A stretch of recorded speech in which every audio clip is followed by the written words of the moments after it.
ایک جملہ میدان کربلا میں امام حسین نے کہا تھا، ایک جملہ، اور وہ جملہ اتنا طاقتور ہے کہ اگر سونے کے پانی سے لکھا جائے، ہیروں سے تولا جائے تو یہ ساری چیزیں کمزور پڑ جائیں۔ امام علی مقام میدان کربلا میں جب گھوڑے پہ سوار ہوئے، اللہ اکبر کہہ کے میدان میں آئے، اور آپ نے یزیدیوں سے کہا کہ تم ظالم ہو، جابر ہو، فاسق ہو، اطاعت تمہاری نہیں قبول کی جائے گی، اب بتاؤ لڑنا ہے کہ کیا کرنا ہے؟ جب وہ لڑنے کے لیے میدان میں آئے تو امام نے ایک جملہ کہا، فرمانے لگے لوگوں گواہ رہنا،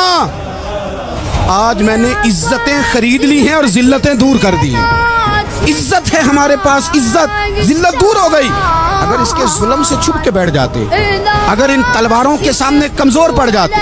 اگر اس بڑے لشکر کو پیٹھ دکھا دیتے تو یہ عزت والا معاملہ لوگوں، ہم نے عزتوں کا سودا کیا، ہم نے ذلتیں بھگا دی، ہم نے وہی سودا کیا جو ہمارے اجداد کا طریقہ تھا، جو ہمارے اسلاف کا طریقہ تھا، جو طریقہ ہم نے علی المرتضیٰ سے سیکھا تھا اور نبی مصطفیٰ سے سیکھا تھا۔